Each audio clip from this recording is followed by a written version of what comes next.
இந்த பேச்சுவார்த்தையை பொறுத்தவரை ஒரு நேரடியான பேச்சுவார்த்தை கிடையாதுங்கிறத நம்ம புரிஞ்சுக்கிறோம். ஈரானுக்கும் அமெரிக்காவுக்கும் இடையிலான மறைமுக பேச்சுவார்த்தைகள் தான் நடைபெற்றது. ஈரான் ஏற்கனவே நாங்கள் எங்களுடைய பாலிஸ்டிக் மிசைல் தொடர்பாக எந்த விதமான பேச்சுவார்த்தைகளையும் பேச மாட்டோம் என்றதை டிக்ளேர் பண்ணிட்டு போனாங்க. பேச்சுவார்த்தைகளின் போது ஈரான் யுரேனியம் செறிவூட்டுவதை நிறுத்த முடியாது என்று சொல்லி இருக்கிறது என்பதை டிக்ளேராக சொல்லியிருக்கிறாங்க. ஏன்னா யுரேனியம் செறிவூட்டுறதை பொறுத்தவரையில நாங்க அணு ஆயுதம் செய்யறதுக்கு செறிவூட்டல. பேச்சுவார்த்தைக்கு போக முன்னாடி ஒரு ட்விஸ்ட வச்சுட்டு தான் போனாங்க அமெரிக்காவுக்கு. அது என்ன ட்விஸ்ட வச்சுக்கிட்டு போனாங்கன்னு சொன்னா,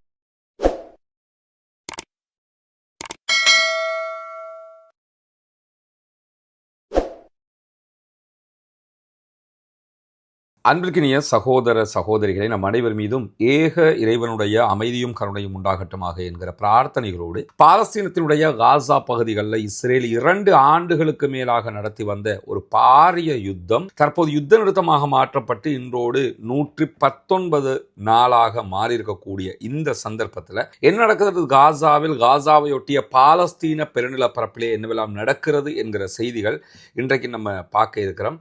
முதன்மையாக இன்றைய நாள் அமெரிக்காவுக்கும் ஈரானுக்கும் இடையிலான ஒரு முக்கியமான சந்திப்பு ஒமான் தலைநகர் மஸ்கட்டில் நடைபெற்றிருக்கிறது. அது தொடர்பாக பார்ப்பதற்கு முன்பதாக காசா தொடர்பாக இடம்பெற்றிருக்கக்கூடிய ஒரு சில செய்திகளையும் நாம் முக்கியமாக பார்க்க வேண்டி இருக்கிறது. நமக்கெல்லாம் தெரியும், ரஃபா பார்டர் ஓப்பன் செய்யப்பட்டிருந்தாலும் இதுவரைக்கும் ரஃபா பார்டர்ல இருந்து ஒப்பந்த பிரகாரம் எந்த விதமான செயல்பாடுகளும் நடைபெறவில்லை. குறிப்பாக ஒப்பந்த பிரகாரம் 600 கண்டெய்னர்களில் காசா மக்களுக்கான உணவு, தண்ணீர், மருந்துகள் ஒவ்வொரு நாளும் நுழைய வேண்டி இருக்கிறது. ஆனால் 120க்கு குறைவான கண்டெய்னர்கள் தான் காசாவுக்குள் நுழைந்து கொண்டிருக்கிறது என்கிற தகவல்கள் தினம்தோறும் வெளியாகி கொண்டிருக்கக்கூடிய சூழல்ல இஸ்ரேலுக்குள்ள ஒரு புதிய கருத்து கணிப்பீடு நடைபெற்றிருக்கிறது. இஸ்ரேலுடைய எடியோத் அஹ்ரோனோத் பத்திரிகை இந்த கருத்து கணிப்பீட்டை எடுத்திருக்கிறார்கள். குறிப்பாக காசாவுக்குள்ள தற்போது பாலஸ்தீன விடுதலை அமைப்பினர் ஆட்சி செய்து வருகிறார்கள்.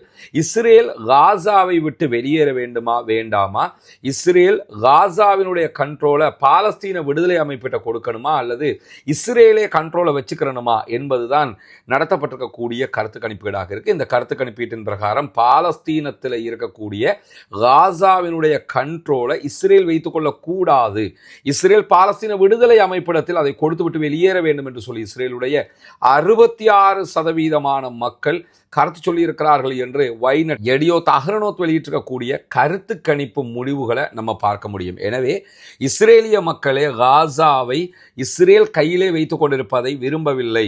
அது பாலஸ்தீன மக்களிடத்தில் ஒப்படைக்கப்பட வேண்டும். காசாவினுடைய ஆட்சி பாலஸ்தீன விடுதலை அமைப்பிட்ட தான் இருக்கணும் என்பதை இஸ்ரேலியர்கள் சொல்லுகிறார்கள் என்று வேற எந்த நாட்டினுடைய பத்திரிகையும் சொல்லலை. இஸ்ரேலுடைய பத்திரிகை எடுத்திருக்கக்கூடிய கருத்து கணிப்பே சொல்லக்கூடிய செய்திகள் இன்றைக்கு வெளியாகி இருப்பதை நம்ம பார்க்க முடியும். அதே நேரத்தில் இன்றைய நாள் ஈரானுக்கும் அமெரிக்காவுக்கும் இடையிலான ஒரு முக்கியமான பேச்சுவார்த்தை நடைபெற்றிருக்கிறது.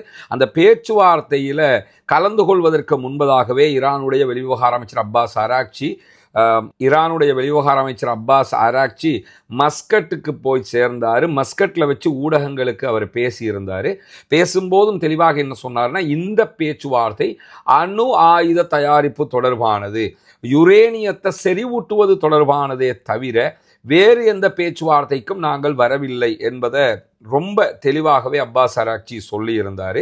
அதே நேரத்தில் ஈரான் தரப்பிலிருந்து அப்பாஸ் அராக்சியும் அவருடைய குழுவும் போயிருந்த அதே போன்று அமெரிக்கா சார்பாக அமெரிக்காவினுடைய மத்திய கிழக்குக்கான பொறுப்பாளராக இருக்கக்கூடிய தூதுவராக இருக்கக்கூடிய ஸ்டீவ் விட்காஃப், அதே போன்று ஜார்ஜ் குஷ்னர், அமெரிக்க அதிபர் டொனால்ட் ட்ரம்பினுடைய மருமகன் ஆகியோர் பங்கேற்றிருந்தாங்க. இவர்களோடு சேர்த்து கத்தார், UAE, குவைத்து, பஹ்ரைன், அதே போன்று துருக்கி, ஈஜிப்டு, சவுதி அரேபியா உள்ளிட்ட பல நாடுகளுடைய தூதுவர்களும் இந்த பேச்சுவார்த்தைகளில் பங்கெடுத்திருந்தார்கள். இந்த பேச்சுவார்த்தையை பொறுத்தவரை ஒரு நேரடியான பேச்சுவார்த்தை கிடையாதுங்கிறத நம்ம புரிஞ்சுக்கிறோம். ஈரானுக்கும் அமெரிக்காவுக்கும் இடையிலான மறைமுக பேச்சுவார்த்தைகள் தான் நடைபெற்றது. நேரடி பேச்சுவார்த்தைன்னா என்ன, மறைமுக பேச்சுவார்த்தைன்னா என்ன என்று சொல்லி நீங்கள் கேட்பீங்களாக இருந்தால், நேரடி பேச்சுவார்த்தைனா 1 to 1, ஒரு டேபிள் இருக்கும், டேபிளில் அந்த பக்கம் அவங்க இருப்பாங்க, இந்த பக்கம் அடுத்த தரப்பு இருக்கும், 1 to 1 என்னங்க பண்ணுறதுன்னு சொல்லி பேசுறது. ஆனால் இது மறைமுக பேச்சுவார்த்தை. இந்த மறைமுக பேச்சுவார்த்தை எப்படி நடக்கும்னா, ஒரே பில்டிங் தான். இன்றைக்கு ஓமானுடைய ஃபாரின் மினிஸ்டருடைய வீட்டில் தான் இந்த பேச்சுவார்த்தைகள் நடைபெற்றது. அந்த பேச்சுவார்த்தை எப்படி இருக்கும்னு கேட்டால், ஒரே பில்டிங்குள்ள ஆக்கள் இருப்பாங்க. ஆனால் ஈரானுடைய தரப்பு ஒரு இடத்துலையும் அதே போன்று அமெரிக்காவுடைய தரப்பு இன்னொரு இடத்துலையும் இருப்பாங்க. ஓமானுடைய ஃபாரின் மினிஸ்டர் நடுவில் இருந்து பேச்சுவார்த்தை நடத்துவார். எப்படி நடத்துவார்னு கேட்டால் அமெரிக்கர்கள் இருக்கக்கூடிய ரூம் அறைக்கு போய் இந்த மற்ற நாடுகளுடைய பிரதிநிதிகளை மலைச்சிக்கிட்டு போய் உங்கள் கருத்து என்னன்னு சொல்லுங்கள், நாங்கள் அவங்களோட நெகோசியேட் பண்ணி பார்க்குறோம் அப்படின்னு சொல்லி பேசுவாங்க. அப்போ அவங்க அவர்களுடைய நிலைப்பாட்டை சொல்லுவாங்க. சொன்னதுக்கப்புறம் அதை அப்படியே எடுத்துக்கிட்டு வந்து அடுத்த ரூமில் இருக்கக்கூடிய ஈரானுடைய ஃபாரின் மினிஸ்டர் அவருடைய குழுவிடத்தில் இந்த கருத்துக்களை சொல்லுவாங்க. பிறகு அதற்கு ஈரான் தரப்புல இருந்து ஒரு பதில் சொல்லுவாங்கள்ல, அந்த பதிலை எடுத்துக்கிட்டு அமெரிக்கா தரப்புக்கு போவார். அவங்க சொல்கிறத எடுத்துக்கிட்டு இங்கே வருவார். இதுதான் இன்றைக்கு நடந்த பேச்சுவார்த்தை. நேரடியாக அமெரிக்காவும் அதே போன்று ஈரானுடைய அதிகாரிகள் 1-to-1 இப்படி பேச்சுவார்த்தை நடத்தலை. மறைமுக பேச்சுவார்த்தை. ஒரே கட்டிடத்துக்குள்ள இன்னொருவர் தான் மீடியேட்டராக இருந்து பேசுவார். இது என்ன ரகம்னு சொல்லி முதல்ல நான் யோசிச்சேன். ஏன்னா ஒரே ஹால் வரைக்கும் போயிட்டிய, ஒரே பில்டிங் வரைக்கும் போயிட்டிய, 2 பேரும் நின்று பேசுகிறவன் 2 பேருமே பேசிட்டா அது நேரடி பேச்சுவார்த்தை. இப்படி பேசினால் மறைமுக பேச்சுவார்த்தை. அதுக்கு செல்ஃபோன்லேயே பேசிட்டு போயிடலாமே, இந்த மாதிரி நமக்கு தோணும். ஆனால் இதுதான் இன்றைக்கு நடைபெற்ற பேச்சுவார்த்தையாக இருக்கிறது. இந்த பேச்சுவார்த்தையில் ஈரான் ஏற்கனவே நாங்கள் எங்களுடைய பாலிஸ்டிக் மிசைல் தொடர்பாக எந்த விதமான பேச்சுவார்த்தைகளையும் பேச மாட்டோம் என்றதை டிக்ளேர் பண்ணிட்டு போனாங்க. அதே மாதிரி பிராந்திய நாடுகளில் இருக்கக்கூடிய லெபனானில் இருக்கக்கூடிய ஹிஸ்புல்லாக்களுக்கு உதவி செய்வது தொடர்பாகவோ, பாலஸ்தீனத்தில் இருக்கக்கூடிய பாலஸ்தீன விடுதலை அமைப்புக்கு உதவுவது தொடர்பாகவோ, அல்லது யமனில் இருக்கக்கூடிய ஹவுதீஸுக்கு உதவுவது தொடர்பாகவோ எந்த பேச்சுக்களும் இதில் வரக்கூடாது. இதில் பேச்சுக்கள் முழுவதும் அணு ஆயுதம் தொடர்பானதாகத்தான் இருக்க வேண்டும் என்பதுதான் ஈரானுடைய ரெட் லைன் பேச்சுவார்த்தையினுடைய கருவாகவே இருந்தது. அந்த கருவுடனான செய்திகளை தாங்கள் அமெரிக்காவுக்கு எத்தி வைத்திருக்கிறோம் என்பதை இன்றைக்கு அப்பாஸ் ஆராக்சி, ஈரானுடைய வெளிவிவகார அமைச்சர், பேச்சுவார்த்தை முடிந்து விட்டது வெளியிலே வந்து சொல்லுகிறார். சொல்லும் போது என்ன சொல்றாருன்னா, நாங்கள் எங்க தரப்பு நியாயத்தை சொல்லி இருக்கிறோம், இதை ஏற்றுக்கொள்வதும் மறுப்பதும் அமெரிக்கர்களை பொறுத்ததாகத்தான் இருக்க போகிறது. ஆனால் எங்களுக்கு இந்த பேச்சுவார்த்தையில 100% நம்பிக்கையெல்லாம் இருக்குதுன்னு நாங்கள் சொல்ல வரல, ஜஸ்ட் பேச்சுவார்த்தைக்கு வந்திருக்கிறோம்ங்கிற. ஏன்னா ஏற்கனவே பேசிக்கிட்டே இருக்கும்போது தான் ஈரான் மீது அமெரிக்காவினுடைய ஆதரவோடு இஸ்ரேல் தாக்குதல் நடத்தியது. பிறகு இஸ்ரேலை நேரடியாக தாக்குதல் நடத்தும் போது அமெரிக்காவும் அதில் இணைந்து கொண்டு நேரடி தாக்குதல்களை நடத்தியது. அதனால தான் இவர் என்ன சொல்றாருன்னு கேட்டால், எங்களுக்கு இதில் பெரிய நம்பிக்கையெல்லாம் கிடையாது, இந்த பேச்சுவார்த்தை சக்சஸ் ஆகும், யுத்தம் நடக்காம போயிடும், இதெல்லாம் நாங்கள் நம்பலை. ஆனால் பேச்சுவார்த்தைக்கு கூப்பிட்டுக்கிறியே வந்து பேசியிருக்கிறோம்னு சொல்றவர் என்ன சொல்றாருன்னா, பேச்சுவார்த்தை எப்படி இருக்கணும்னா வெப்பனை கொண்டு வந்து வச்சுக்கிட்டு வா பேசுவோம்னு சொல்லக்கூடாது. இப்போ நாங்கள் பேச்சுக்கு வரணும் என்று சொல்லும் போது நாங்கள் ஏற்கனவே நிபந்தனை விதிச்சதுனால உங்க கப்பல்களை எல்லாம் பின்னோக்கி எடுத்துட்டியே, 1500 கிலோமீட்டருக்கு பின்னாடி கொண்டு போயிட்டாங்க, இப்படி கொண்டு போய் வச்சுக்கிட்டு பேச வர்றிய.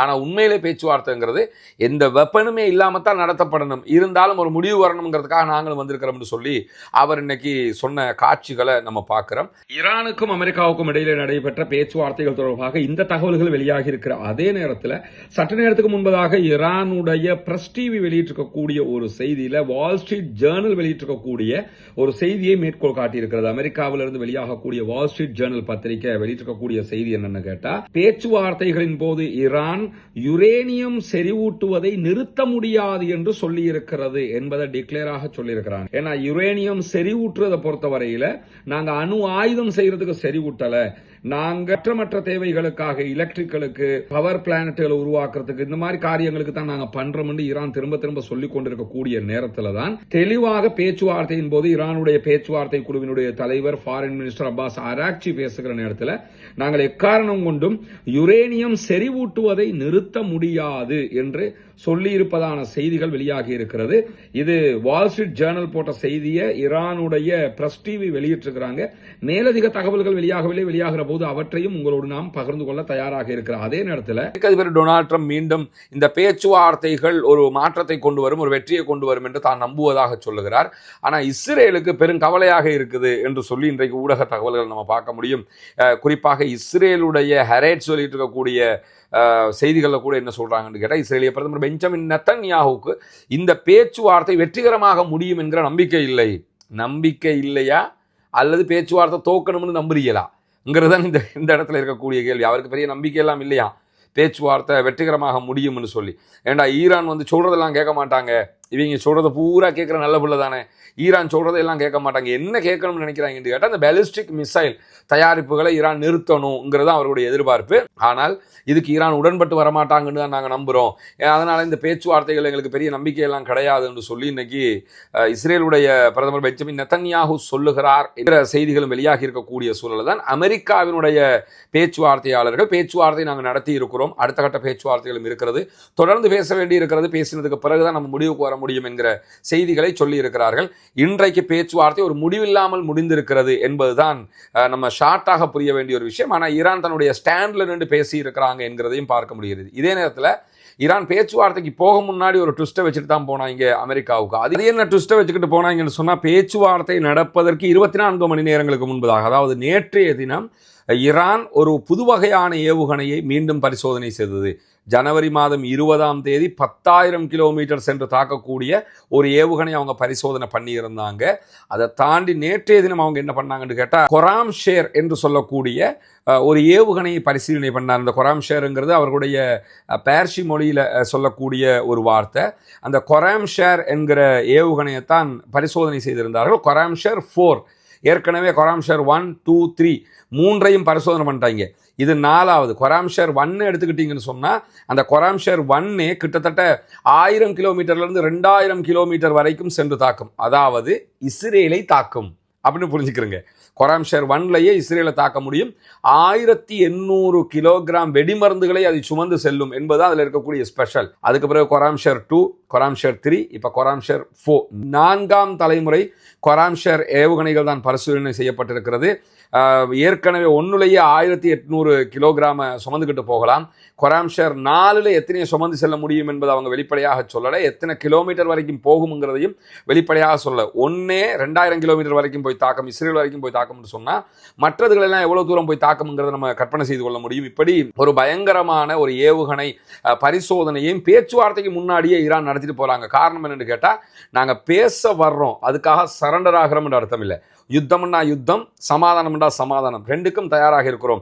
எங்கள் இடத்துல நின்றுக்கிட்டு தான் நாங்கள் எதையுமே செய்வோமே தவிர நீ சொல்கிற மாதிரி நாங்கள் ஆட முடியாதுங்கிறத தெளிவாக காட்டிவிட்டு தான் இன்றைக்கு ஈரானுடைய வெளிவிவகார அமைச்சர் பேச்சுவார்த்தைக்கு போயிருந்தார் என்பதையும் நம்ம புரிய முடிகிறது. பொறுத்திருந்து பார்ப்போம் என்னவெல்லாம் நடக்கிறது என்பதை. வெளியூர் பயணத்தில் இருக்கிறதுனால தான் வீடியோ இந்த வடிவத்தில் வருது, கொஞ்சம் பொறுத்து கொள்ளுங்கள். இன்ஷா அல்லாஹ் ஓரிரு நாட்களில் அது சரியாகிவிடும். தொடர்ந்து இணைந்திருங்கள். ஈரான் தொடர்பாக செய்திகளையும் அதே போன்று பாலஸ்தீனம் தொடர்பான செய்திகளையும் நம்ம உங்களுக்கு கொண்டு வந்து தருவதற்கு தயாராக இருக்கிறோம். ரஸ்மின் எம்ஐசி நியூஸ் மற்றும் ரஸ்மின் டாக்ஸ் ஆகிய 2 சேனல்களையும் சப்ஸ்கிரைப் செய்யாத சகோதரர்கள் சப்ஸ்கிரைப் செய்து இணைந்து கொள்ளுங்கள் என்கிற கோரிக்கைகளோடு, பாலஸ்தீனம் வெற்றி பெற வேண்டும், பாலஸ்தீனம் சுதந்திரம் அடைய வேண்டும், பாலஸ்தீன மக்களும் நம்மை போன்ற நிம்மதியானவர்களாக மாற வேண்டும், வாழ வேண்டும் என்கிற உயரிய பிரார்த்தனைகளோடு பாலஸ்தீன மக்களுக்காக ஜனநாயக ரீதியாக குரல் எழுப்புவோமாக. வாஹிர் தஅவானா அல்ஹம்துலில்லாஹி ரப்பில் ஆலமீன்.